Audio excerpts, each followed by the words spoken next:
सौम्या अपने पति रणबीर और सास माधवी के साथ रहती है।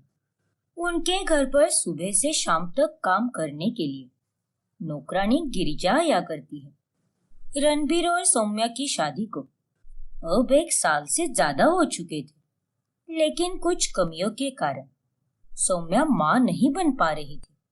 आ गए तुम दोनों। क्या हुआ सौम्या बहू? रणबीर बेटा, क्या कहा डॉक्टर ने? कब सुनने मिलेगी हमें खुशखबरी? आखिर कब गूंजेगी इस घर में किलकारियां? डॉक्टर ने कहा है कि गोलियां खाना जारी रखो। दावा तो नहीं दिया उन्होंने, लेकिन चांसेस हो सकते हैं मेरे प्रेग्नेंट होने के। मैं काफी परेशान हो गई हूँ माँ जी। मेरे ही नसीब में माँ बनने का सुख क्यों नहीं लिखा है? आखिर क्यों माँ जी? देख सौम्या बहू, उदास होकर अपना मन छोटा मत कर। हाँ छोटी मैम साहब, उम्मीद रखो, आपका जरूर बच्चा होएगा।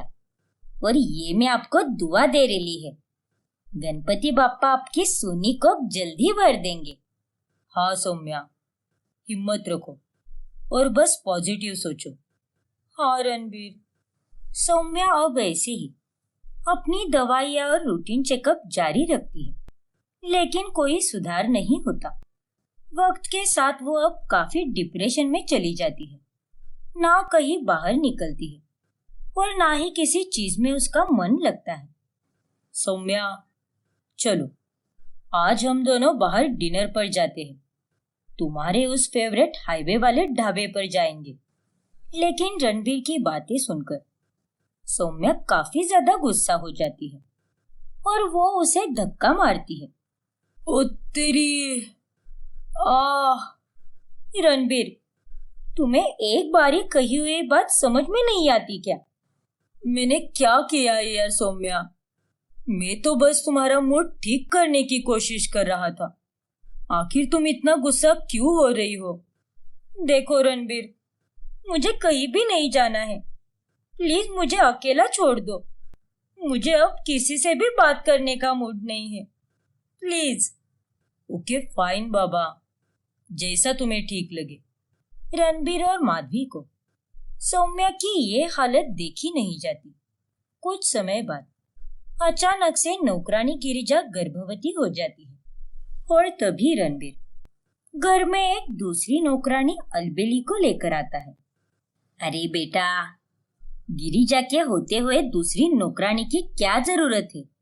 ये अलबेली को क्यों बुला लिया तूने?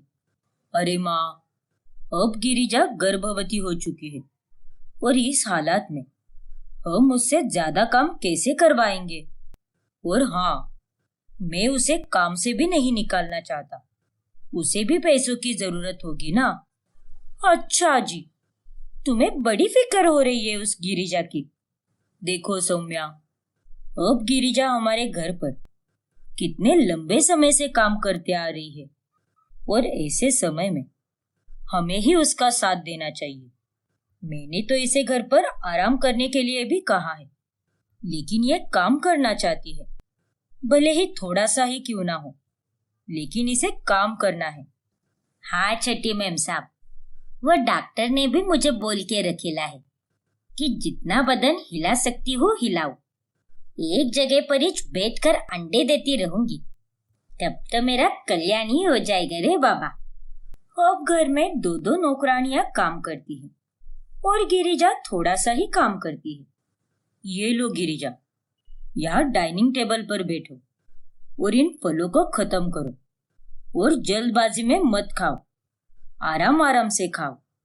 ठीक है छोटे साहब, समझ गई मैं, अभी खाती है मैं। देखा ना गिरिजा, तुम्हें मैंने पहले ही कहा था, आराम आराम से खाओ। ये लो अब पानी पियो। अब तुम 2 जान की हो, ऐसे में हर कदम सावधानी से लेना होगा तुम्हें, चाहे वो कोई भी काम क्यों ना हो। हाँ छोटे साहब, धन्यवाद। ये सब सौम्या चुपके से देख लेती है और वो वहां आकर गुस्से से कहती है, ये सब क्या नौटंकी लगा रखी है?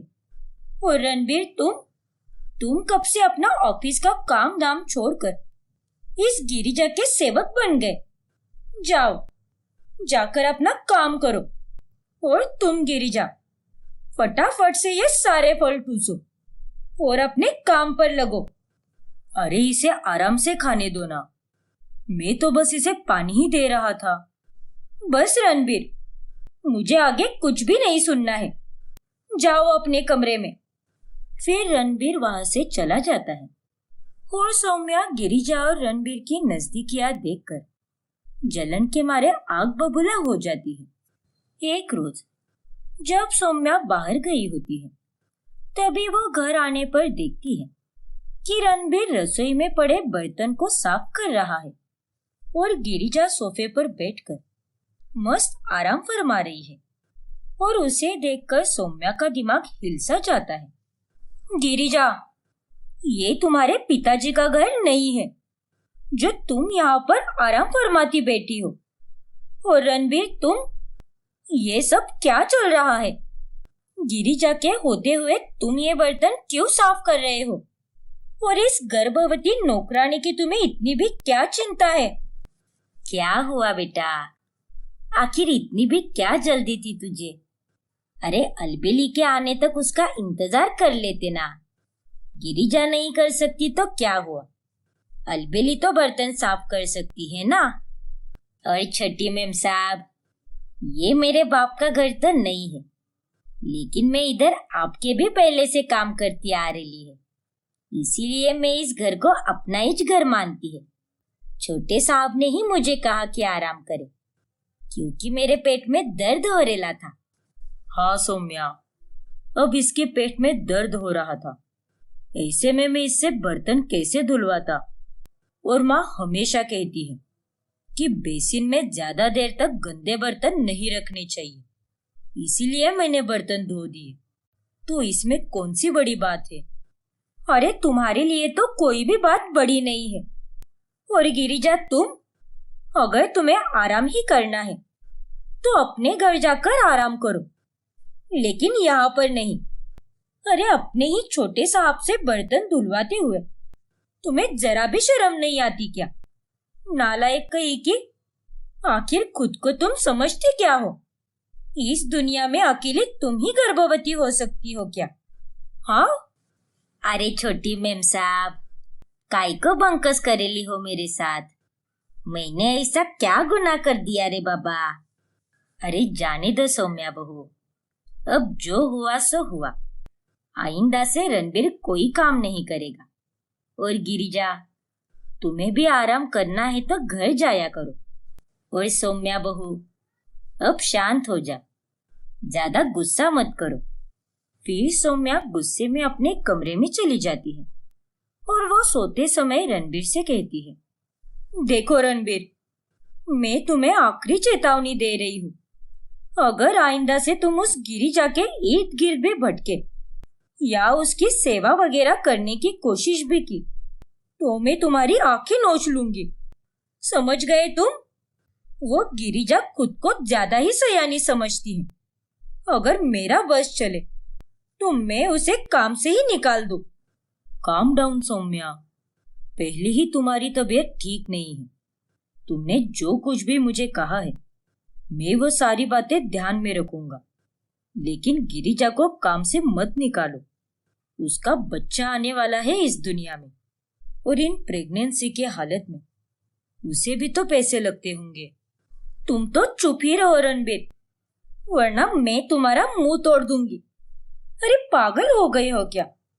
तुम तो ऐसी बातें करते हो जैसे वो गिरिजा इस घर की नौकरानी नहीं बल्कि तुम्हारी बीवी है और उसके पेट में तुम्हारा ही बच्चा है। नॉनसेंस कहीं के। ये तुम कैसी बातें कर रही हो सौम्या? मैं उसकी फिक्र केवल इंसानियत के नाते ही करता हूँ और कुछ नहीं। अपने दिमाग से ये सारी घटिया बातें निकाल दो और अपनी सेहत पर ध्यान दो। हो गया तुम्हारा? ज्यादा मुझे सिखाने की कोई जरूरत नहीं है। मुझे तो तुमसे कोई बात ही नहीं करनी। और तुम आज मेरे साथ बिल्कुल नहीं सोओगे। बाहर हॉल में जाकर सो जाओ, फिर चाहे तुम फर्श पर सो या फिर सोफे पर। नहीं तो सीधे रास्ते पर जाकर सो जा। मुझे उससे कोई फर्क नहीं पड़ता, लेकिन आज रात मुझे तुम्हारी शक्ल ही नहीं देखनी है। सौम्या की भड़ास कुछ ज्यादा ही बढ़ जाती है और इसी वजह से वो गुस्से में अपने अगले रूटीन चेकअप के लिए रणबीर को बिना बताए ही चली जाती है। और सौम्या जब डॉक्टर के केबिन के बाहर बैठी होती है तभी वहां पर एक नर्स आ जाती है।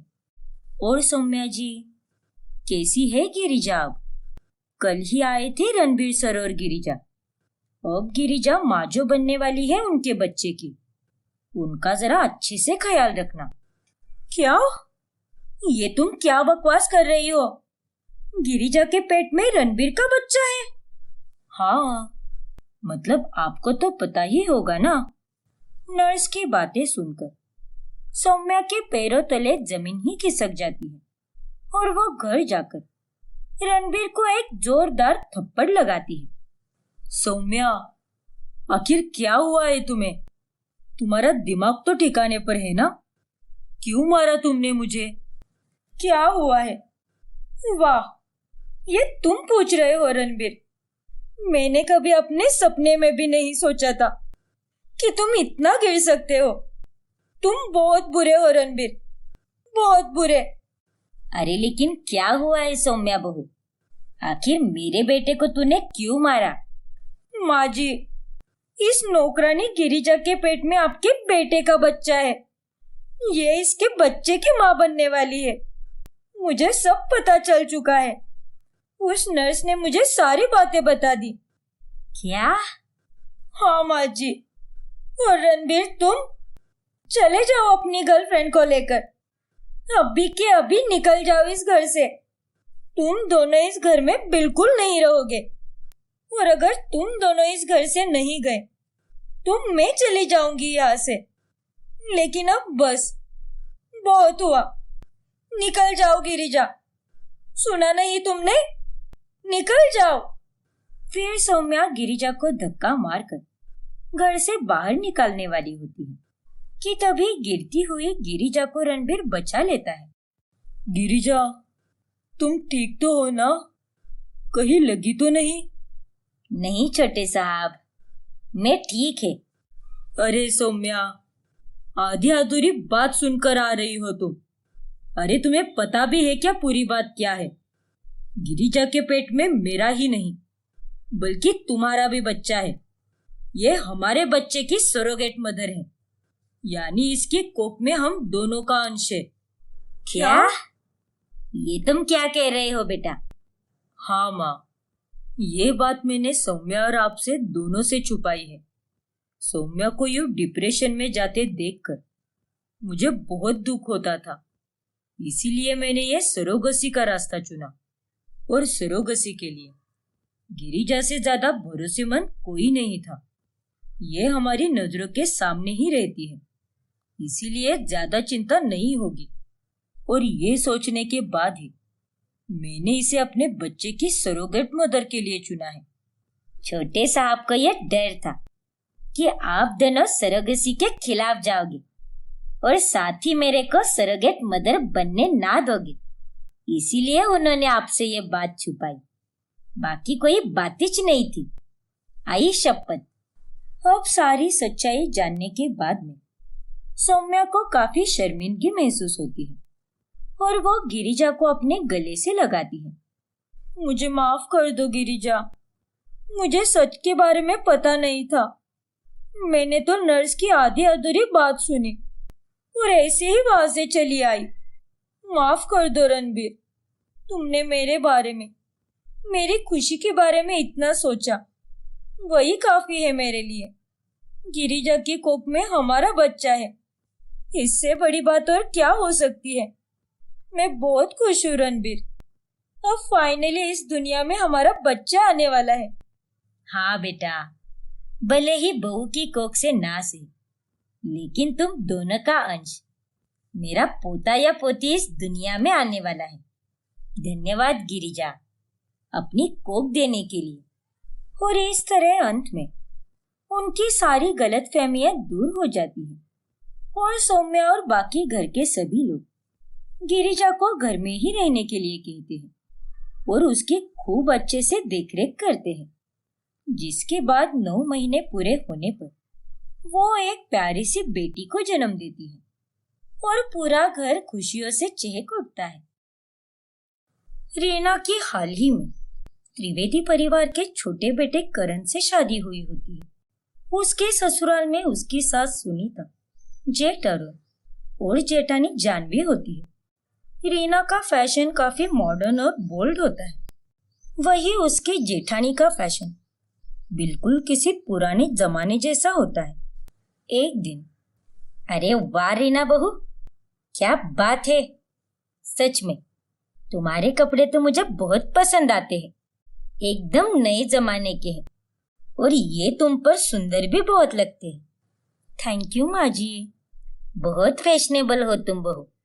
कल किट्टी पार्टी में भी आस पड़ोस की औरतें यही कह रही थी कि तुम्हारी नई बहू तो मोहल्ले में सबसे सुंदर है, उसके फैशन और सुंदरता के आगे सब कुछ फेल है।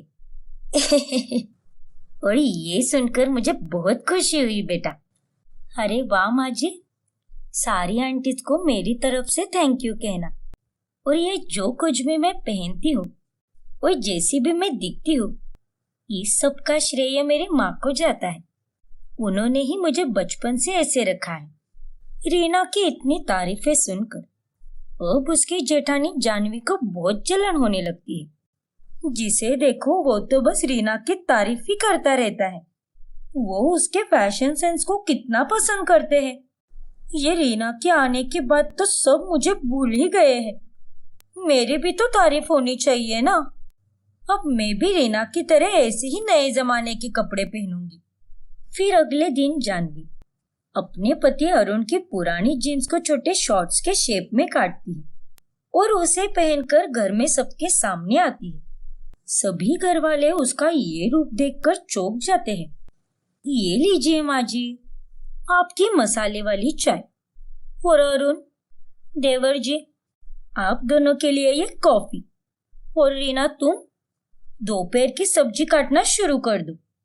अरे बेशरम बेहया औरत, तुझे ये इतनी छोटी चड्डी पहनकर हम सबके सामने आने में थोड़ी भी शर्म नहीं आई क्या? तेरी अक्ल क्या घास चरने गई है क्या, जो इतने अभद्र कपड़े पहने हैं तूने? और नहीं तो क्या जानवी, ये सब क्या नौटंकी लगा रखी है तुमने? देखो अरुण, ये कोई नौटंकी नहीं है, ये तो मेरा फैशन है। और माँ जी, मुझे जैसे जीना है मैं वैसे जीऊंगी, जैसे रहना है वैसे रहूंगी। आप लोग मुझे कुछ नहीं बोल सकते। भाभी, आपको अगर जीन्स और टॉप पहनना था तो आप फुल जीन्स पहन लेती ना। आपने एक जीन्स को इतने छोटे शॉर्ट्स में क्यों कट किया है? क्योंकि इस नालायक को अंग प्रदर्शन जो करना है, सारी लाज शर्म छोड़ दी है इसने। अरे अगर तुझे छोटे ही कपड़े पहनने हैं तो अपने कमरे में पहनना नालायक। ये सबके सामने इतनी छोटी चड्डी क्यों पहनी है तूने? चुप रहिए आप सब। आज तक मैंने बहुत संस्कारी तरीके से रह लिया, लेकिन अब नहीं। अब से मैं ऐसे ही फैशनेबल कपड़े पहनूंगी। घर के सभी लोग जानवी को खूब सुनाते हैं, लेकिन वो किसी की एक नहीं सुनती और वो अब घर में ऐसे ही छोटी चड्डी पहनकर या फिर छोटे स्कर्ट पहनकर रहने लगती है। एक दिन की बात है। अरे ओ बेवकूफ लड़की, कहाँ पर चली?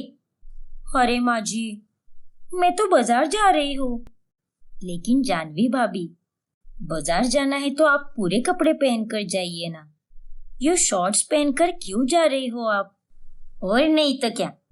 अरे अपनी देवरानी को देख, ये रीना भी नए जमाने की स्टाइलिश कपड़े पहनती है, लेकिन तेरे जैसे दुनिया को अपना बदन नहीं दिखाती फिरती।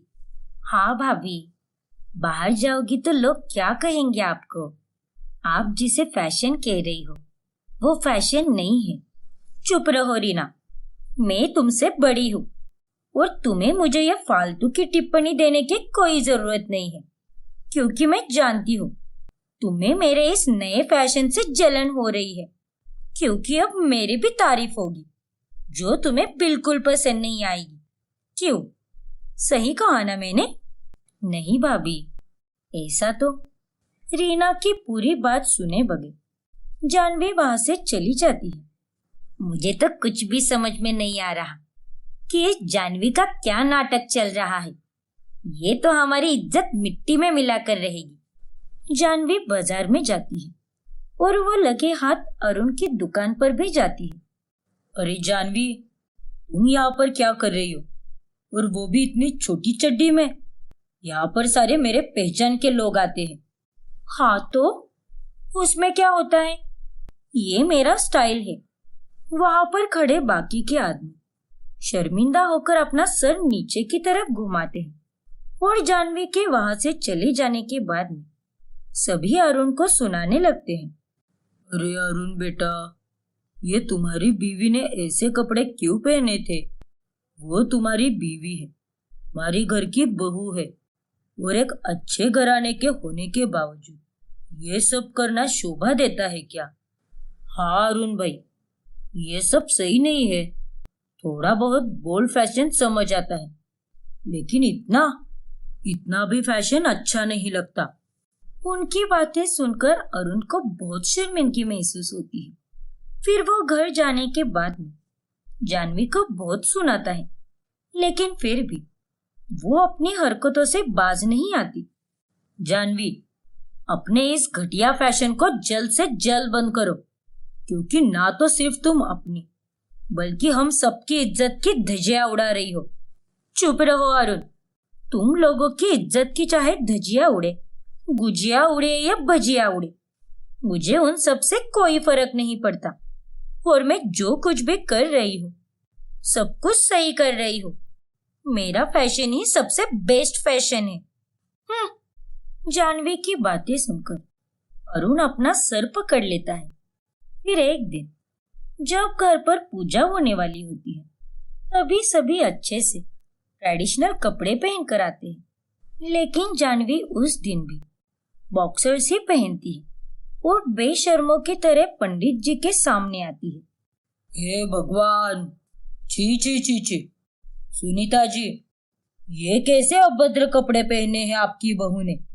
जानवी, तुझे कोई शर्म नहीं आती क्या? आज घर में पूजा है और तू इतनी छोटी चड्डी पहन कर आई है। जानवी, मैंने तुम्हें पहले भी बोला था कि आज पूजा में साड़ी पहन कर आना है, लेकिन नहीं, तुम्हें तो आज भी फिर से तमाशा करना था। अरे भाभी, कम से कम आज पूजा के दिन तो ढंग के कपड़े पहन लेती।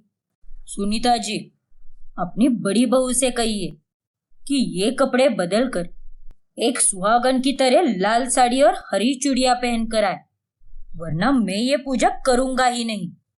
तुमने सुना नहीं क्या जानवी बहू कि पंडित जी ने क्या कहा? अब जाओ और जाकर लाल साड़ी पहन कर आओ। निर्लज्ज होने की भी हद होती है, लेकिन इस औरत ने तो सारी हदें पार कर दी है। नहीं माँ जी, मैं अपने कपड़ों को चेंज नहीं करूंगी।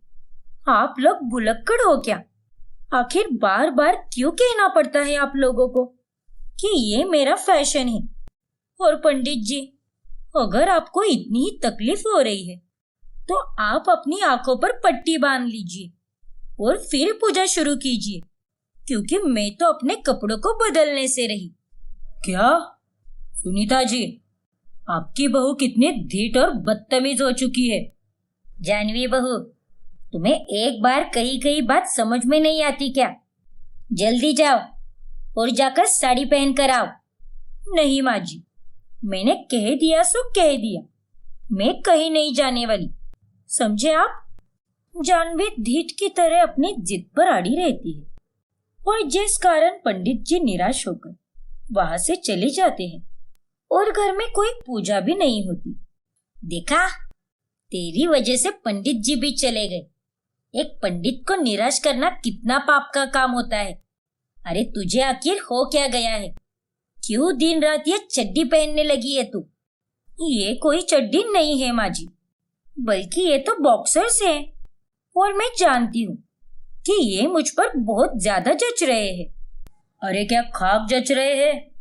देखो जानवी, अभी भी वक्त है, सुधर जाओ, वरना जिस दिन मेरा माथा फिर गया ना, मैं भूल जाऊंगा कि तुम मेरी बीवी हो। मुझे गुस्सा मत दिलाओ तुम। आप लोगों को जो कहना है कहते रहिए, लेकिन मैं किसी की एक नहीं सुनने वाली, और करूंगी तो अपने मन की ही। समझे आप सब? अब मैं तो जा रही हूँ बाहर, क्योंकि आज मुझे शॉपिंग मॉल में जाकर खूब सारी शॉपिंग करनी है, और वहां पर मैं अपने पिंक वाले शॉर्ट्स पहन कर जाऊंगी। एकदम प्यारी सी शॉर्ट्स है वो शॉर्ट्स पहनने के बाद तो सभी लोग मुझे देखकर पागल हो जाएंगे। जानवी के इस बर्ताव को देखकर घर वाले सभी उस पर बहुत गुस्सा हो जाते हैं। फिर एक दिन जब जानवी की सहेलियां घर पर आती है, तभी वो उसके चड्डी वाले फैशन को देखकर उसका खूब मजाक बनाती है। क्या यार जानवी, इस चड्डी को पहनकर तो खुद को फैशनेबल समझ रही है? क्या बात कर रही है यार तू? कुछ भी। सच में जानवी, इस चड्डी में तो तू बहुत ही ज्यादा फनी लग रही है। अरे फनी क्या, अभद्र लग रही है। मैं तो कहती हूँ इस चड्डी को भी तूने क्यों पहन के रखा है? इसे भी निकाल दे, फिर तो तू और भी ज्यादा फैशनेबल बन जाएगी। क्यों, सही कहा ना मैंने?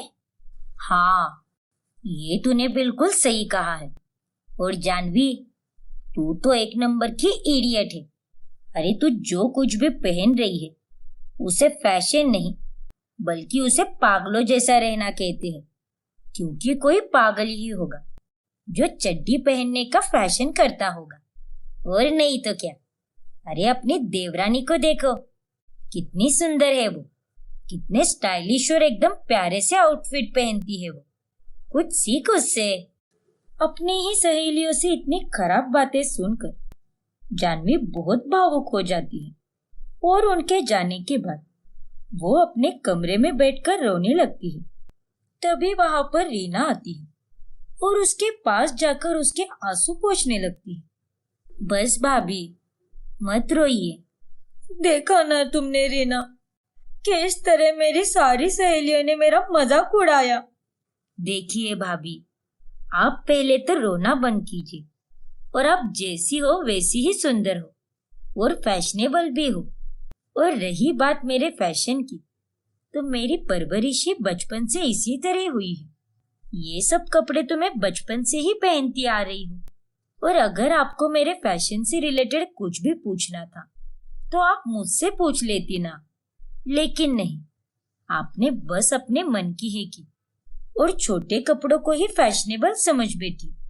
हाँ रीना, सारी गलती मेरी है।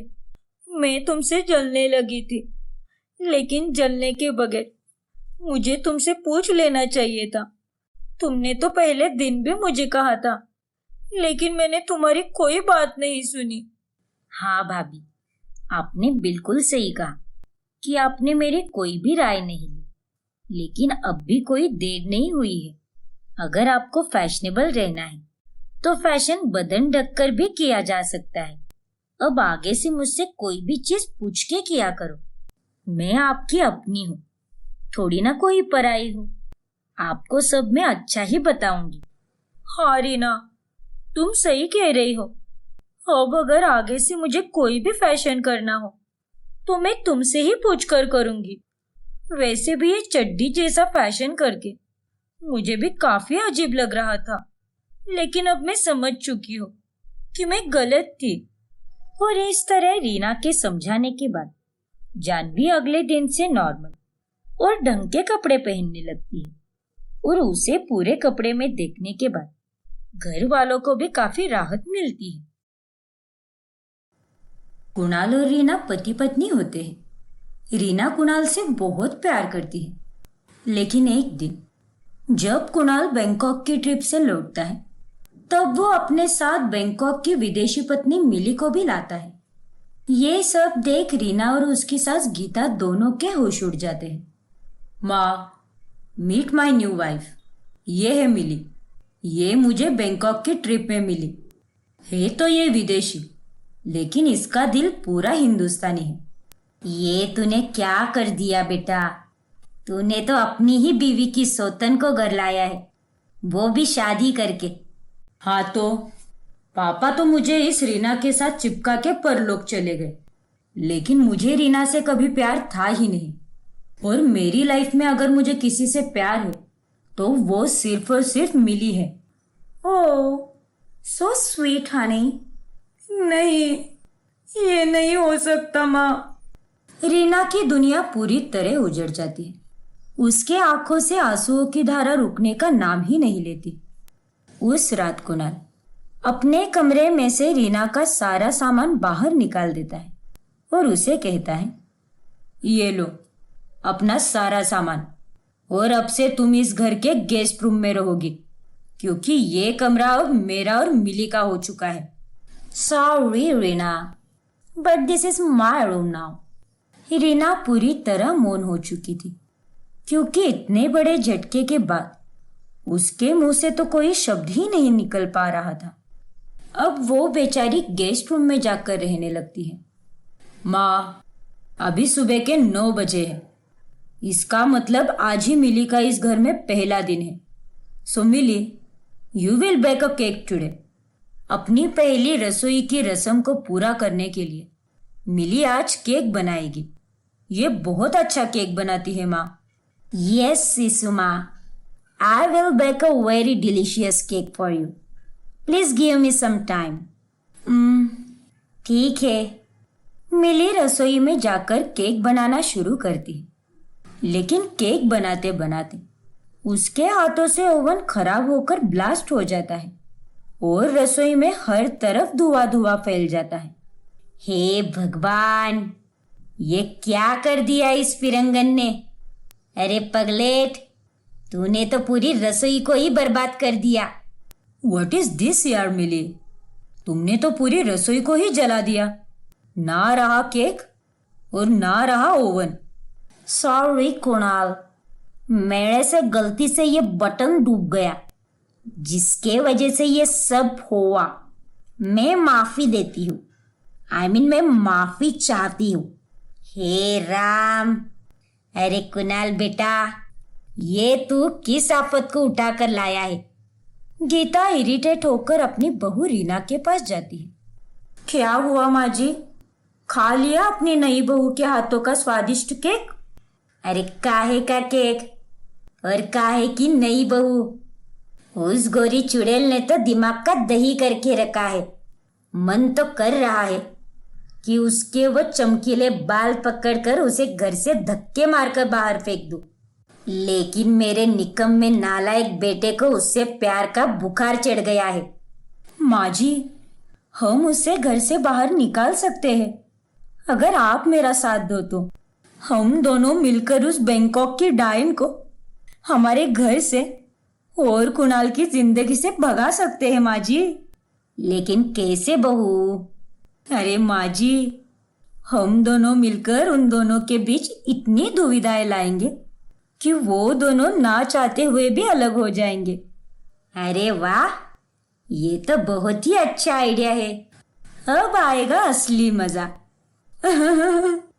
मिली को घर से और कुणाल की जिंदगी से भगाने के लिए दोनों सास बहू एक हो जाती है। रात में वो दोनों मिलकर उनकी सुहाग रात की सेज यानी बिस्तर पर पानी फैला देती है, और उस गीले बिस्तर को देख मिली और कुणाल बहुत गुस्सा होते हैं।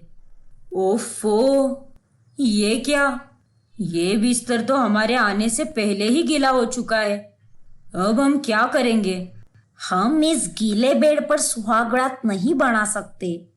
What can we do now, baby? तुम चिंता मत करो मिली डार्लिंग, मैं हूं ना। फिर कुणाल मिली और अपने लिए एक बहुत ही खूबसूरत स्टे लोकेशन बुक करता है और वो दोनों वहां जाकर अपनी सुहागरात मनाते हैं। ये सब देख रीना को बहुत दुख होता है। माँ जी, मेरा पहला प्लान तो फ्लॉप हो गया, लेकिन मैं यहीं पर हार नहीं मानूंगी। रीना और गीता दोनों हार ना मानकर अब एक नया प्लान बनाते हैं। जब मिली अपने हाथों से कुणाल के लिए छोले भटूरे बनाती है, तभी वो दोनों सास बहू उस छोले भटूरे में चुपके से पेट खराब होने की दवाई मिलाती है। ये लो बेबी, ये तुम्हारे लिए मैंने छोला भटूरा बनाए हैं, You love this Indian dish, right? मैंने 10 बार यूट्यूब पर वीडियो देखे और देख देख कर बनाया है। लेकिन मिली, तुमने इसमें कहीं घोटाला तो नहीं कर दिया ना? No baby, you can trust me. Kunal वो छोले भटूरे खाने लगता है, लेकिन वो खाकर उसके पेट में अचानक से दर्द होने लगता है। आह, ये क्या है? शट अप, अपनी नौटंकी बंद करो और चुपचाप खाओ, वरना मैं तुम्हें पनिशमेंट दूंगी। खाओ, अच्छा बना है। लेकिन छोले भटूरे खाने के लिए मिली उसे बहुत फोर्स करती है और उन्हें खाकर कुणाल का पेट बहुत खराब हो जाता है और इस वजह से उसे ऑफिस से पूरे 1 हफ्ते के लिए छुट्टी लेनी पड़ती है। लेकिन इस दौरान मिली को गुस्से से चिल्लाने और उसके साथ झगड़ा करने के बजाय कुणाल उसके साथ बहुत अच्छा टाइम स्पेंड करता है। मिली, अच्छा हुआ जो मेरा पेट खराब हो गया, क्योंकि इसी वजह से मैं घर पर रुक पाया और तुम्हारे साथ इतना अच्छा टाइम स्पेंड किया, वरना ऑफिस की वजह से हमें एक दूसरे के लिए टाइम ही कहाँ मिलता था। Yes baby, you are right. अपने दूसरे प्लान को भी उल्टी दिशा में जाते देख रीना को बहुत गुस्सा आता है। ऐसे कई पैंतरों को आजमाने के बाद भी कुणाल और मिली अलग होने का नाम ही नहीं ले रहे थे। तभी थक हार कर गीता रीना से कहती है, रीना बहू, मेरे बस का नहीं है ये सब। हमने इतने प्लान्स बनाए, लेकिन हमारे हर एक प्लान पर रायता ही फैले जा रहा है। नहीं माँ जी, हम इतनी जल्दी हार नहीं मान सकते।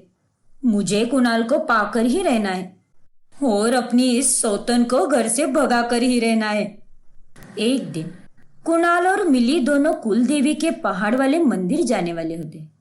माँ जी, आज ये दोनों पहाड़ की चढ़ाई करने वाले हैं, लेकिन मैं ऐसा नहीं होने दूंगी, क्योंकि उसके पहले ही मैं मिली का पैर मुड़वा दूंगी। फिर रीना फर्श पर तेल गिरा देती है, जिस पर फिसल कर मिली गिर जाती है और उसके पैर में मोच आ जाती है। Oh my God, baby, my leg. Oh no Mili my sweetheart, ये तुम्हें क्या हो गया? तुम्हारे पैर की तो बैंड बज गई। कुणाल बेबी, अब हम दोनों पहाड़ की चड्डी कैसे खड़ेंगे? वो चड्डी नहीं, चढ़ाई होता है। Yes, that only. Don't worry Mili darling, मैं हूं ना। मुहूर्त तो आज का ही है और हम दोनों भी आज ही जाएंगे। फिर कुणाल मिली को अपनी बाहों में उठाकर पहाड़ की चढ़ाई करता है और कुलदेवी के दर्शन करके घर आ जाता है। ये सब देख रीना बहुत रोने लगती है। क्यों कर रही है बहू तू ये सब? मत कर, रुक जा, वो अब तेरा नहीं रहा। लेकिन माँ जी। लेकिन वेकिन कुछ नहीं बहू, इतने जतन करने के बाद भी वो कुणाल उस मिली से अलग ही नहीं हो रहा। अब तू जिंदगी भर यूं ही प्लान्स बनाते हुए उसे पाने की कोशिश करती रहेगी क्या? बहू, तू उस मटके में कंकड़ फेंक रही है जिसमें पानी ही नहीं है। इसीलिए बेहतर यही होगा कि तू अपने जीवन में आगे बढ़ जा। कुणाल को पाने की जगह खुद को पाले। शायद आप सही कह रही हो माँ जी। जब से कुणाल मिली को लेकर आया है, तब से वो मेरे मन से भी उतरने लगा है। मैं थक गई उसे पाने की कोशिश में और मुझे इस तरह नहीं जीना है माँ जी। और बहू, अगर तू इन सब तरकीबों से उसे पा भी लेती है तो तू अपने आप को क्या मुंह दिखाएगी? तुझ में आत्मसम्मान नाम की चीज है या नहीं? जी माँ जी, आपने बिल्कुल सही कहा। अब कुणाल की जगह मैं खुद का मान सम्मान करूंगी।